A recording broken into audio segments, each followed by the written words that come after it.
on the channel. My name is Andy if you are new to this channel. I'm a South African based flight attendant. I recently did a Q&A with you guys and I mentioned something about old roommates that were not the greatest. They were not the most fun people to live with.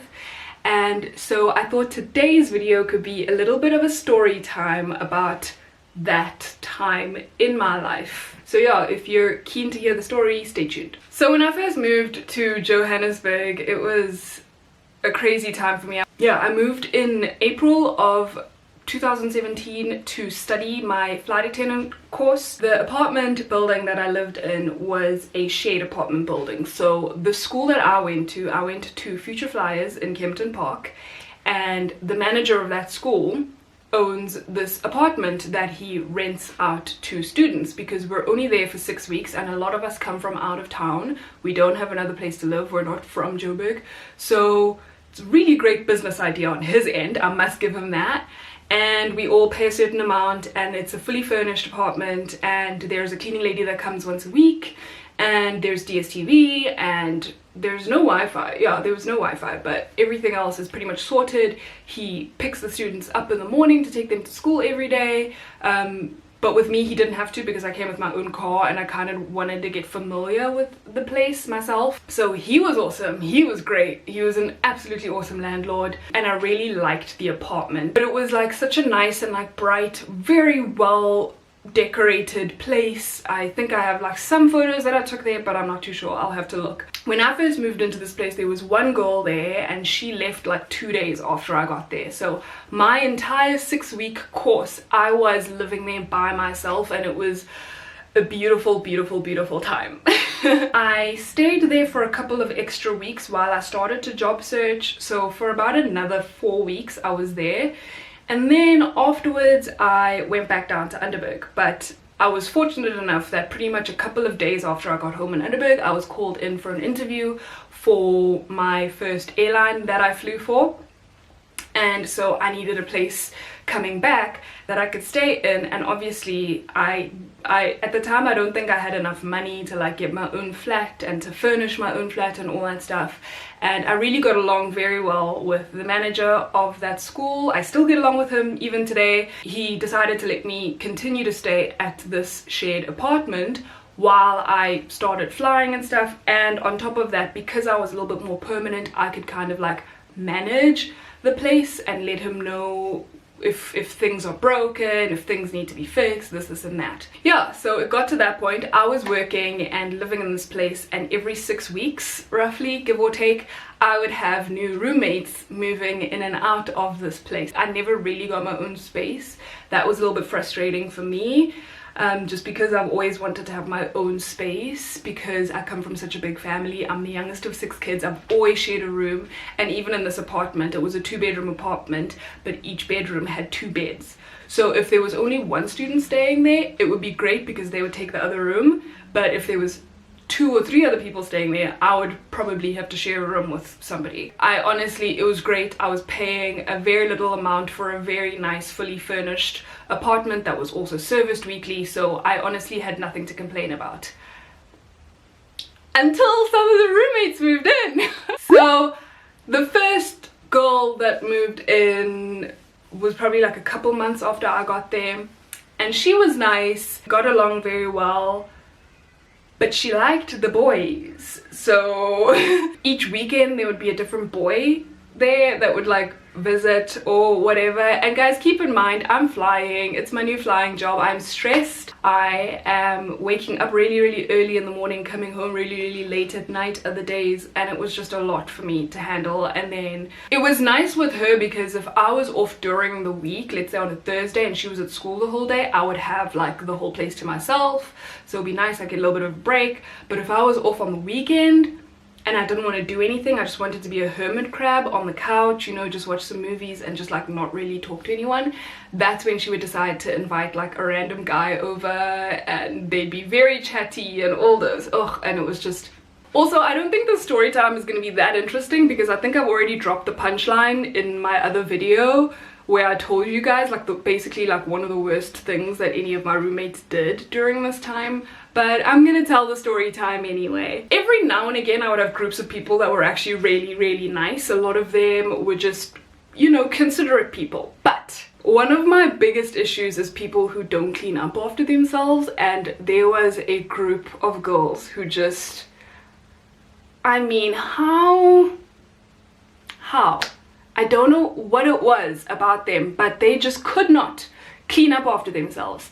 And my thing is, when I go to bed, and if I've cleaned the kitchen going to bed before I go to sleep, I expect the kitchen to still be clean when I get up and when I come home from work the next day. And that's the problem, is a lot of the time I would go to bed and I would have an early sign on, like a 5 a.m. sign on, but I'd be home at like 11 o'clock in the morning, and it's during the week so the girls are at school, so I would think, oh yeah, let me clean up because I'm gonna come home and it's gonna be nice and neat and everything.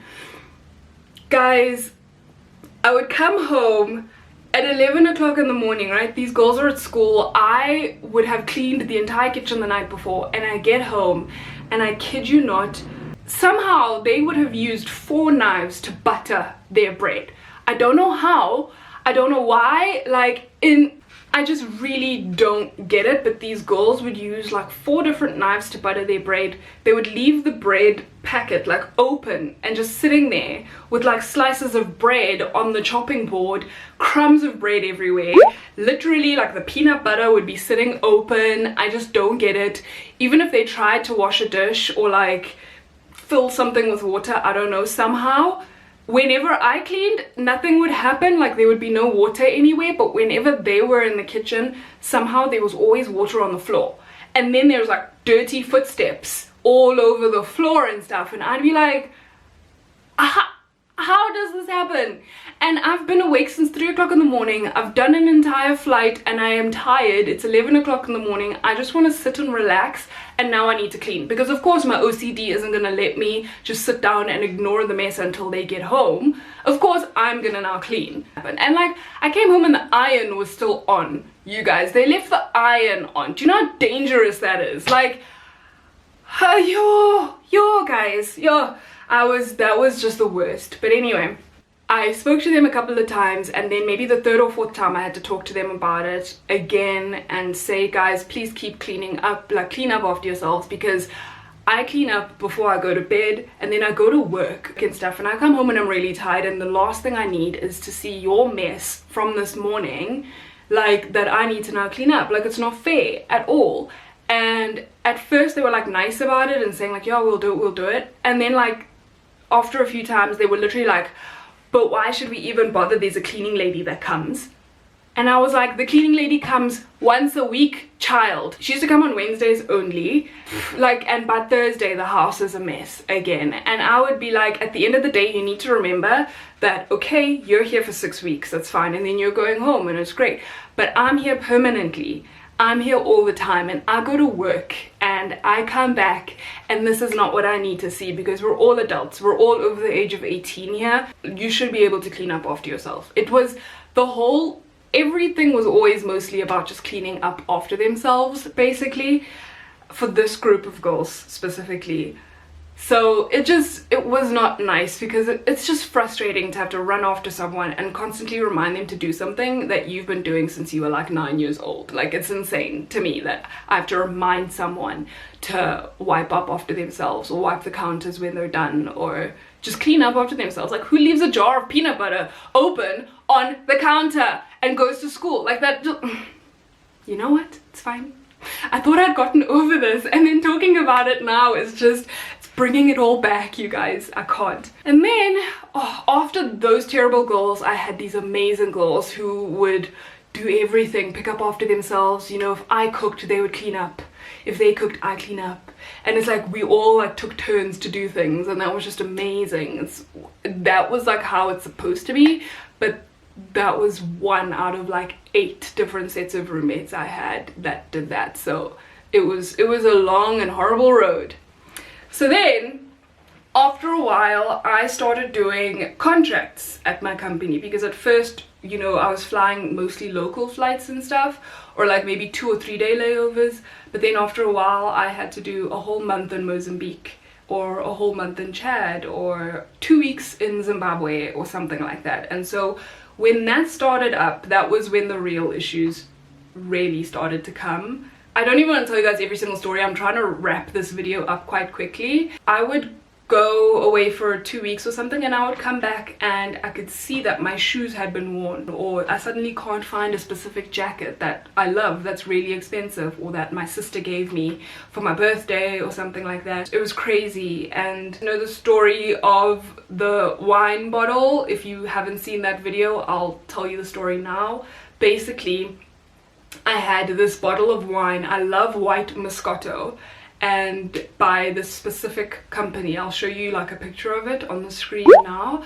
And I had not found it in like 3 years maybe, and randomly one day I came across it, and so I bought a bottle of it. But the very next day I was leaving and going on contract, so I just took the bottle and I just stuffed it in my underwear drawer, because I was like, who's gonna look in my underwear drawer? I don't want to leave it in the fridge because I don't want somebody to think that it's for them. So I put this bottle of wine in the back of my underwear drawer, because I was like, no one's gonna dig through my underwear drawer. Like, you know, it's like, I mean, that's gross, that's disgusting. I would never. If I opened any of your drawers, firstly, what am I doing looking through your drawers? Secondly, I'm not gonna dig through that. And like, you couldn't see what was under the underwear or anything like that.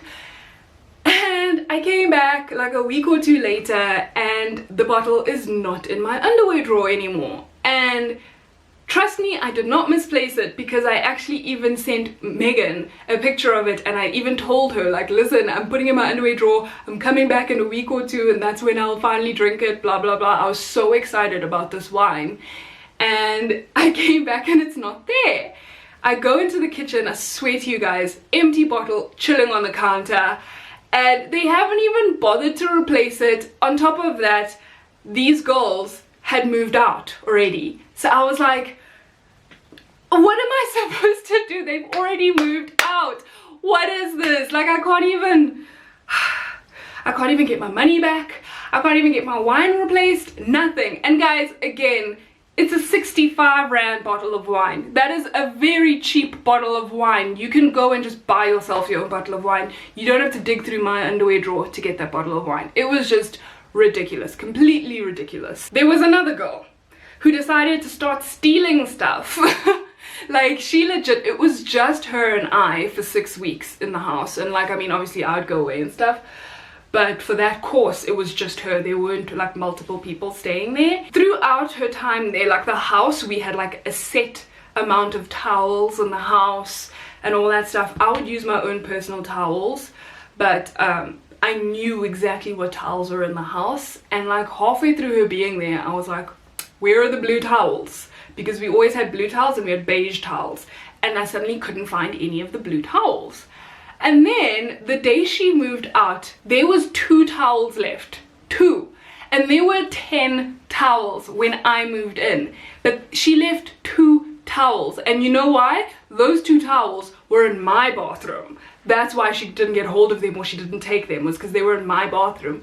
But the all of the others, the spare ones and the ones that were in her bathroom, she took all of them. Like, and I'm not going to go through your bag to like look and see if like there's towels and stuff, because I did notice just before she left, but like her parents were there picking her up and stuff, and I was like, okay, I'm not gonna like in front of your parents be like, you stole some towels, open your bags and show me or whatever. So I was like, at the end of the day, it's not my property, but at the same time, like, why are you stealing towels? So then I had to call the manager and tell him like, listen, this one just wiped out all the towels, there's 2 towels left, and he had to go and buy new towels for the entire apartment. And it was so ridiculous. Guys, they stole everything. Like, they thought that I was giving them their own convenience store, because suddenly I would have no toothpaste left when I know that I had 4 toothpastes and there's only 1 person I'm living with. So I'm like, really? You couldn't at least just take 1? At least be smart about your stealing and just take 1.